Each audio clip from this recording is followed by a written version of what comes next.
luar biasa. Sekali nyosop batuk mentol telu. Nanti nyosop 2 kali batuk mentol 6. Selesai sholat gak rupa-rupa rai.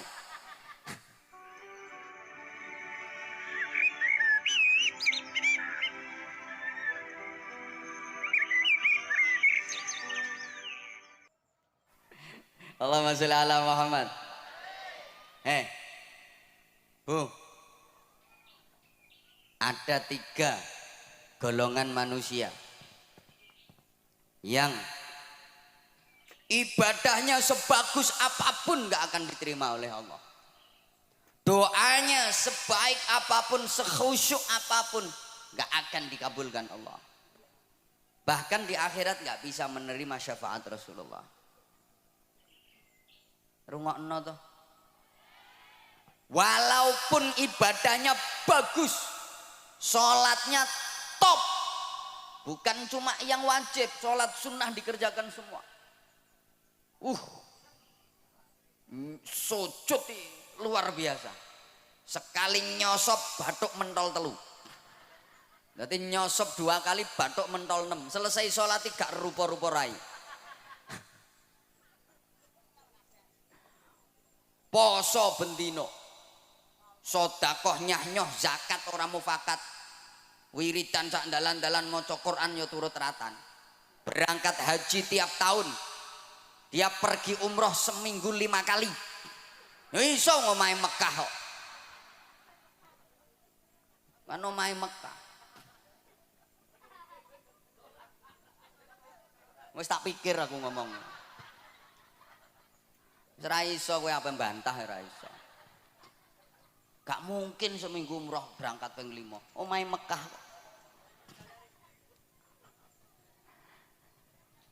Kalau masuk 3 golongan manusia ini percuma. Gak akan diterima Allah. 1, aqul walidain. Anak yang durhaka kepada kedua orang tua. Naudzubillah.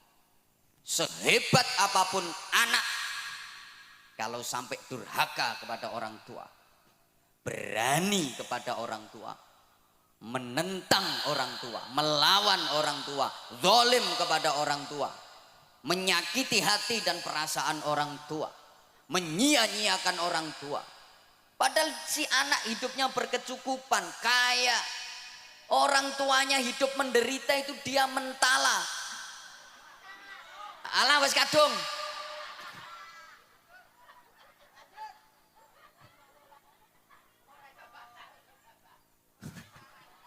Sing ceramah aku apa sampean? Lah iya.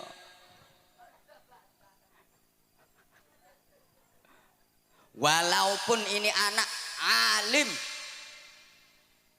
mangan kitab entek 2896. Ilmune sundul terop. Saking pintere sampai iso ngraji entut. Ngraji angin ini sak gampang, ngraji entut. Begitu tit kok.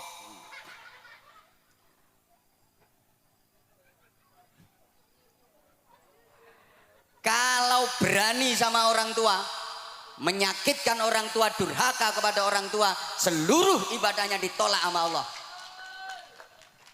Doanya nggak akan dikabulkan oleh Allah.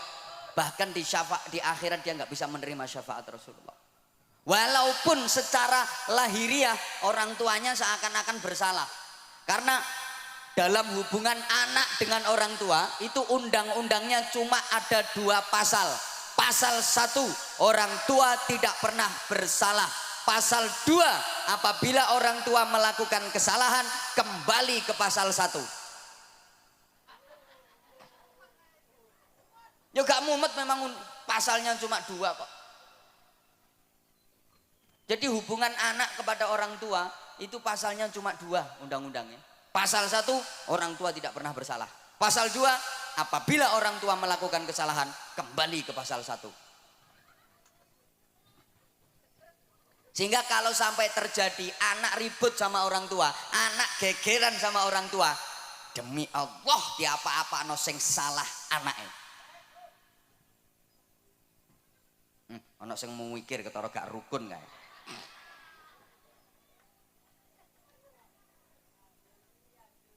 Wajar. Karena nggak ada orang tua, nggak ada anak. Orang tua itu menjadi sarana, lantaran wujudnya manusia di alam dunia, betul? Boleh kene ana sing tanpa wong tua. Dadi marang bejudus teko lemah. Apa meletek teko watu.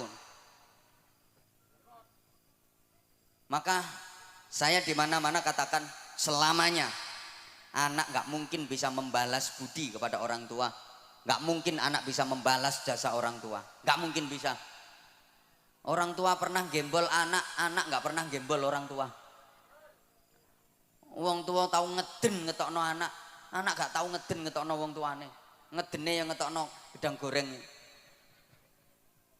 Loh, orang tua merawat anak itu lama dan ikhlas. Nggak ada yang berharap imbalan. Nah, aku ngerumat kowe sampai 20 tahun. Saiki kon wis dadi tentara.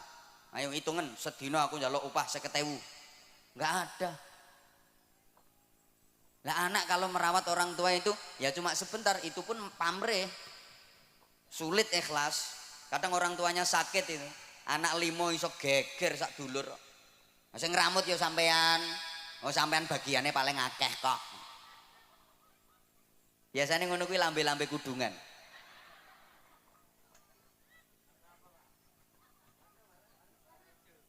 Halo. Halo. Ya. Rungokno. Orang tua merawat anak itu yang diharapkan hidupnya anak. Sing diharap-harap uripe. Lah nek anak ngramut wong tua iki mek karo nunggu matine kok. Sorry ya. Orang tua itu mau gantiin sakitnya anak. Kalau anak nggak mau gantiin sakitnya orang tua. Orang tua rela menggantikan derita anak. Kalau anak nggak mungkin mau menggantikan derita orang tua. Saya udah sering kasih contoh. Orang tua itu punya anak sakit, anak masih kecil sakit. Ya Allah, nangis. Semalaman nungguin anak nggak tidur. Dia nggak rela seekor nyamuk pun menggigit anaknya, hinggap di tubuh anaknya. Ditunggoni sampai gak turu, nangis memohon kepada Allah, ya Allah biar saya saja yang gantiin sakitnya anak saya asal anak saya sehat. Tapi anak gak mungkin mau gantiin sakitnya orang tua. Maaf, ayo coba sampean misalnya punya orang tua sudah pikun, ayo sampean gelem genteni, ya Allah kula sing pikun mawon.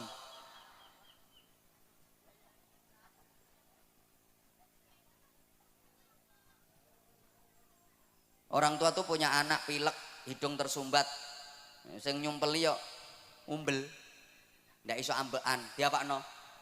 Disedot, dicucup, masya Allah, umbel ya dicucup. Ayo bu, misalnya bapak sampean umbelnya meler, mriki pak, kula dilatane pak.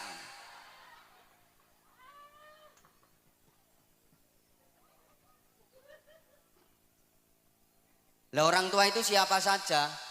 Satu, abul jasad, orang tua kandung, ayah dan ibu kandung. Dua, abur ruh, yang merawat ruh, merawat jiwa, gurunya, kiainya, bunyainya, ustadz ustadzahnya. Hukumnya sama orang tua. Kalau orang tua kandung itu yang merawat jasmani, kalau guru, kiai, bunyai itu yang merawat rohani. Iki dirungokno apa ora toh? Tiga, yang ngasih pasangan hidup, mertua. Sama, wajib dihormat. Bu, menantu kalau nggak rukun sama mertua, ya sama, itu namanya menantu yang tidak berbakti kepada orang tua, durhaka. Sama. Ada nggak? Ngacung.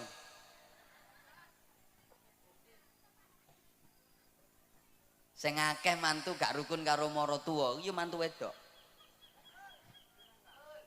Kenapa? Mohon maaf, penting ini. Perempuan itu cenderung serakah.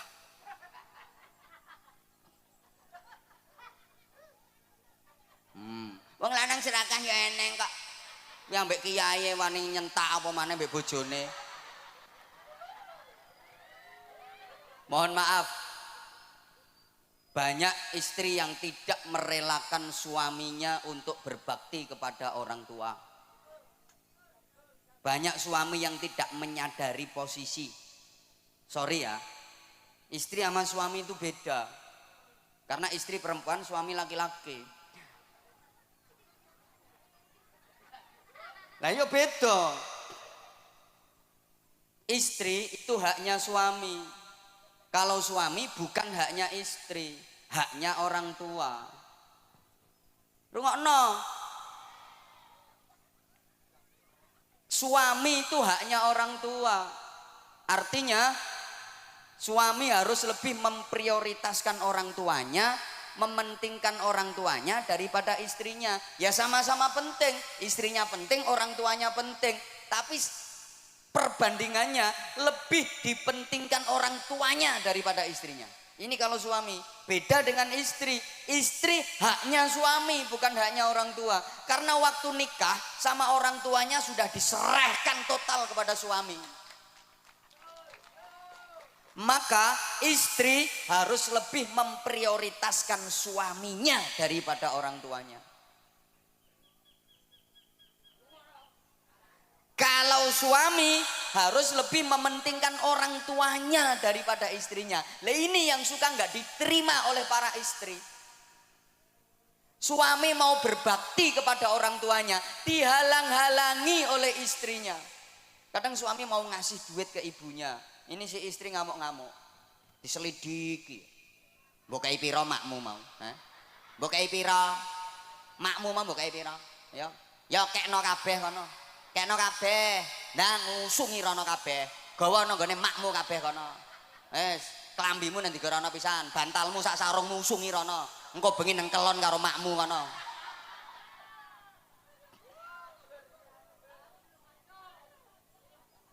Suami mau berbakti kok dihalang-halangi.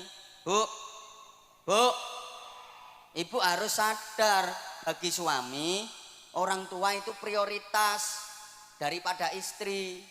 Bu, ikhlas nggih? Relakan suamimu berbakti kepada orang tuanya. Yang orang tua suami adalah mertuamu. Maka istri solehah, calon-calon bidadari surga, itu adalah perempuan-perempuan yang mengikhlaskan, merelakan suaminya berbakti kepada orang tuanya. Suaminya lebih mementingkan orang tuanya daripada dirinya sendiri. Itu perempuan-perempuan solihah, calon-calon bidadari surga. Nggih Bu nggih? Nggih Bu nggih? Jadi misalnya, Bu, suami ibu punya duit 10 juta. Nah, ibu sebagai istri dikasih 3 juta, yang 7 juta dikasihkan ibunya suami. Ikhlas nggih?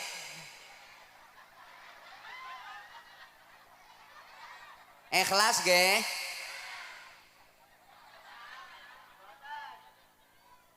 Ikhlas mboten?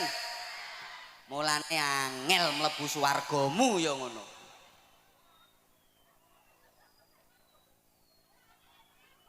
Loh, namanya lebih diprioritaskan ibunya daripada istrinya kok.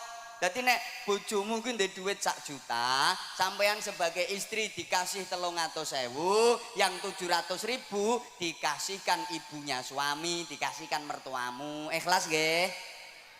Sapa ngomong tak jotos no?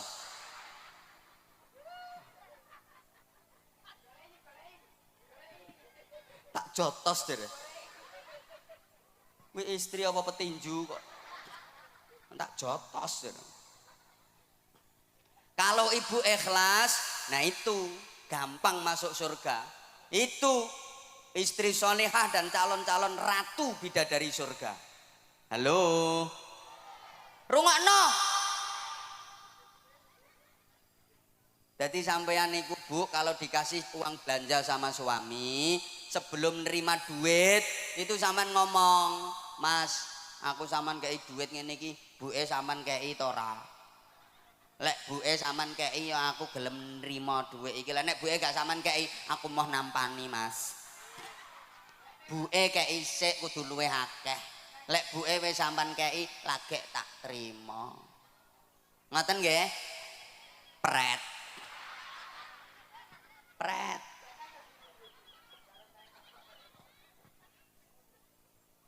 Jadi misalnya ibu dibeliin gelang sama suami, sebelum diterima tuh gelang ngomong, ya aku sama tukono gelang ini iki, ibu sama tukono apa ora?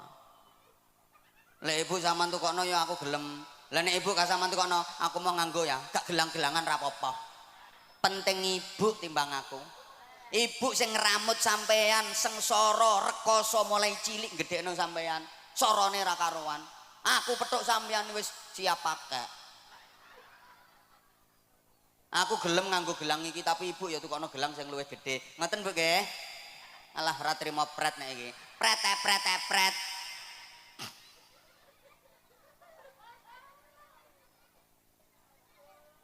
Ibu. Jadi misalnya ibu mau diajak berangkat umroh sama suami. Ibu harus ngomong, ya aku kata dijak umroh, ibu sampean jak taga. Lek ambek ibu aku ya gelem melu ya. Lah nek ibu gak sampean jak, aku ya mau padha-padhane duwe sampean pas-pasan. Berangkat ambek ibu ae. Aku kari-kari gak apa-apa. Penting ibu timbang aku. Bapak, sampean sebagai suami, Pak, kalau punya istri yang karakternya seperti itu, betul-betul lelaki beruntung di dunia ini. Beja-bejane wong lanang. Subhanallah. Itu istri solihah yang memuliakan suami dunia akhirat. Betul Pak. Kalau Bapak punya istri dengan tipikal seperti itu, aku pesen Pak, ramutan sing apik, jangan sia-siakan. Betul Pak. Perempuan seperti itu Pak, sebelum mati jangan dikubur dulu.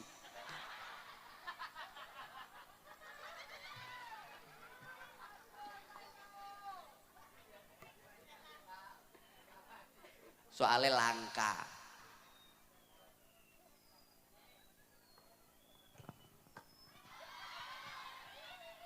Lo udah 1,5 jam loh ini. Yang kedua, yo. Yang kedua, mahal yo gak melok urun kok. Yang ibadahnya pasti ditolak, doanya nggak mungkin diijabah. Dan di akhirat nggak bisa menerima syafaat Rasulullah adalah para istri menengok. Lu memang iya kok. Istri-istri yang suka melukai perasaan suami, menyakiti hati suami padahal suaminya benar, dan suka membebani suami di luar batas kemampuannya. Tak baleni. Pengumuman. Ibadah sebaik apapun gak akan diterima Allah. Doa sekhusyuk apapun gak akan diijabah Allah. Dan di akhirat gak bisa menerima syafaat Rasulullah. Siapa? Istri-istri yang suka melukai perasaan suami, menyakiti hati suami. Padahal suaminya bener. Aku gak bakal suami sih gak bener. Alah rungokke sik. Ucul ya ben balon murah kok. Balon ucul geger ndangak kabeh. Tuku meneh 5.000 kok.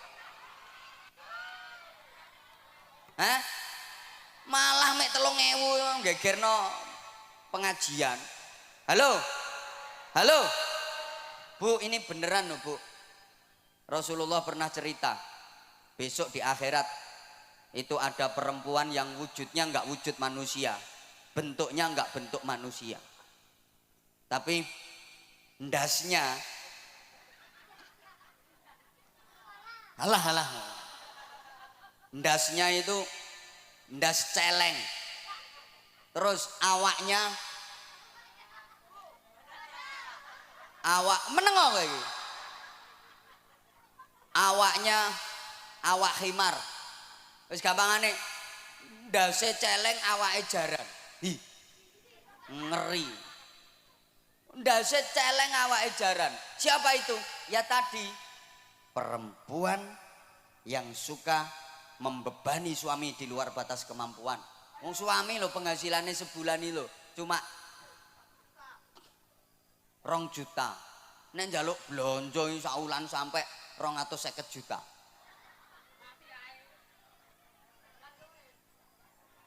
Misalnya perempuan yang suka melukai perasaan suami dan menyakiti hati suami, maka seperti itu akibatnya, ibadahmu gak akan diterima Allah. Tiwas dawir lambemu lah, dikir macam-macam percuma, doa nggak diijabah, di akhirat nggak bisa mendapat syafaat Rasulullah. Nah sekarang ganti, para suami ya harus fair dong. Yo kok wong wedok ae. Para suami laki-laki rungokno, yang suka melukai perasaan istrinya, menyakiti hati istrinya, maka akibatnya, aku durung tahu krungu keterangannya. Saya belum pernah mendengar keterangannya. Jadi ya saya nggak pernah dengar dalilnya.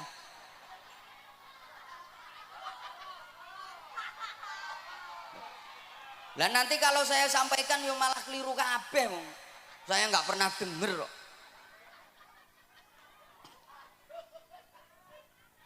Bagusnya perempuan itu nggak perlu ngerti dalil-dalil yang kayak gitu. Marake ngelama, ngelunjak, ingkrah ndase wong lanang. Lho wong istri itu lo nggak ngerti dalil ini, suami iso kalah, apalagi ngerti dalil. Malah nyenyek wong lanang. Memang istri-istri nggak usah ngerti dalil-dalil kayak gitu, bahaya. Wong nggak ngerti dalil sing lanang kalah kok, pemane ngerti dalil. Mulane bro sing urung rapi ya, besok nek rapi golek wong itu sing goblok-goblok kae, gampang dihapusi. Nek pinter-pinter gak iso ngendhalekno nyonyor kae.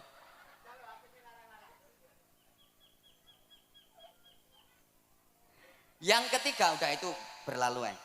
Yang ketiga, orang yang mutus silaturahim, itu yang ibadahnya nggak akan diterima oleh Allah, doanya nggak diijabah sama Allah, di akhirat nggak bisa mendapatkan syafaat Rasulullah. Maka itu perlu kita hindari 3 hal tadi. Allahumma sholli ala Muhammad.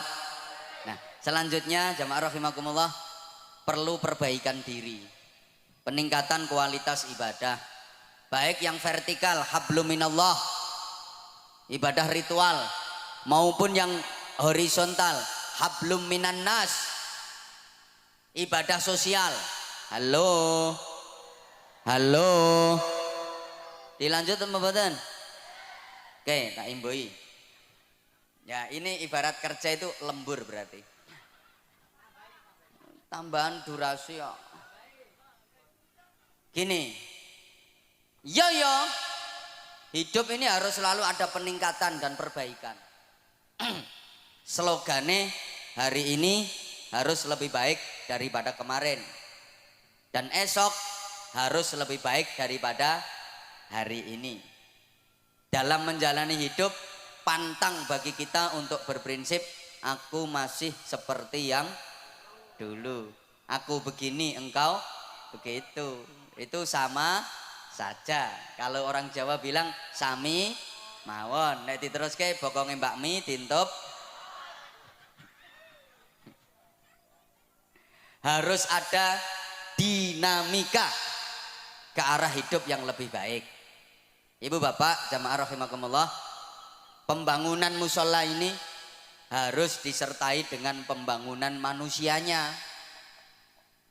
Ya kita berharap mudah-mudahan musola, masjid-masjid yang ada itu benar-benar bisa menjadi laboratorium rohani, pembangunan mental spiritual. Negara kita itu punya jargon di lagu kebangsaan Indonesia Raya itu, bangunlah, bangunlah, ayo toh Bu. Pertama bangunlah jiwanya dulu, baru bangunlah untuk Indonesia, bangunlah jiwanya. Pembangunan jiwa itu menjadi sangat penting.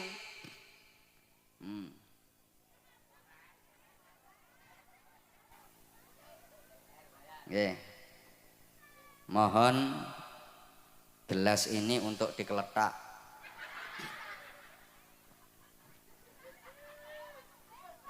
Untuk pembangunan sorban Nggih. Iya iya. Nah itu juga termasuk bagian dari perbaikan. Nggih Bu nggih. Bu, saya yakin semuanya bawa duit. Kalau nggak bawa duit nggak apa-apa kok, kalung dilepas, gelang dipelorot nggak apa-apa, nanti biar dijual sama panitia. Ini pasti semuanya bawa duit. Saya nggak percaya kalau nggak bawa duit. Ono yang 100.000, ada yang 50.000, 20.000, 10.000, 5.000, 2.000, 1.000. Nanti kira-kira yang disedekahkan berapa? Perlu diingat, sedekah itu yang penting banyak walaupun tidak ikhlas, daripada ikhlas cuma sedikit.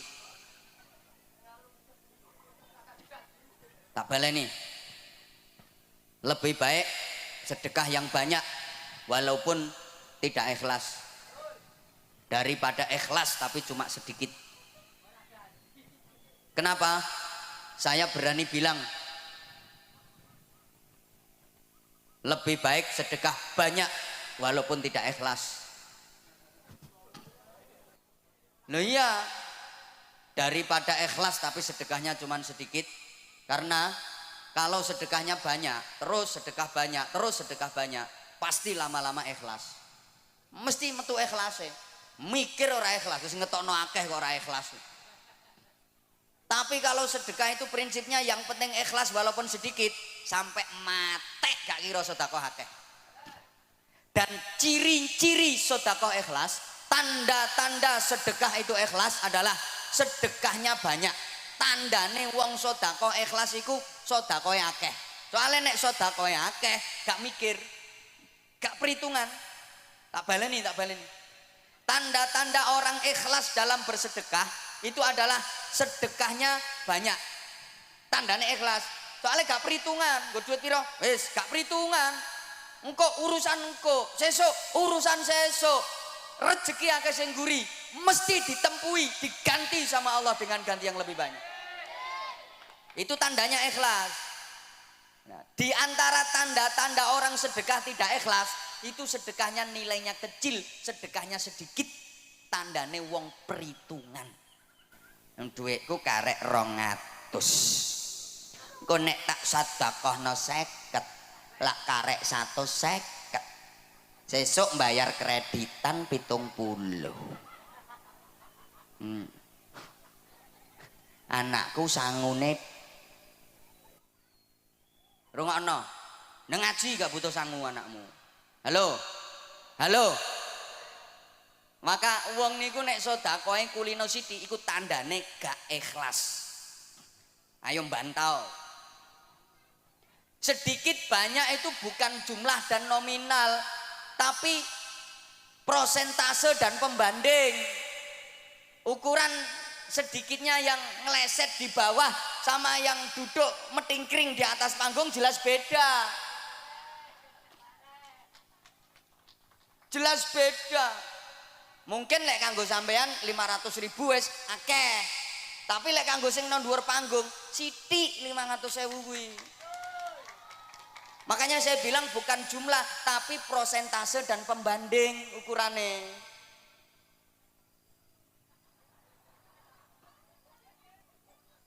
Lah iya, makanya kalau saya katakan di antara tanda ikhlas dalam bersedekah itu sedekah nominalnya banyak, nilainya banyak. Kuwi tandane ikhlas karena dia nggak perhitungan. Tandane wong sedekah gak ikhlas itu sedekahnya sedikit karena dia perhitungan. Halo. Orang yang beramal di dunia tanpa perhitungan, besok di akhirat Allah yo gak perhitungan, langsung dimasukkan surga sama Allah. Itu namanya masuk surga tanpa hisab. Tanpa hisab itu tanpa perhitungan. Siapa yang dimasukkan surga tanpa hisab, tanpa perhitungan? Ya orang-orang yang waktu di dunia amalnya tanpa perhitungan. Malaikat yang meriksa itu langsung didhawuhi sama Allah, kasih instruksi. Malaikat, itu orang waktu di dunia amal tanpa perhitungan. Udah sekarang langsung masukkan surga tanpa diperhitungkan amalnya. Cepet tuh orang Bojonegoro kok. Langsung ke surga. Halo. Lah kalau orang di dunia amalnya penuh perhitungan, besok di akhirat Allah juga penuh perhitungan. Dihitung dulu, amal bagusnya ada berapa, amal jeleknya ada berapa. Lebih banyak mana? Tangannya untuk muter tasbih sama untuk kopek jarene. Lebih banyak mana itu? Diperhitungkan semuanya. Lama perhitungan itu. Paham nggih? Paham nggih? Ada yang masuk surga bi ghairi hisab, tanpa hisab. Itu artinya tanpa diperhitungkan amalnya. Orang-orang yang waktu di dunia melakukan amal tanpa perhitungan, besok di akhirat Allah memasukkan surga tanpa perhitungan.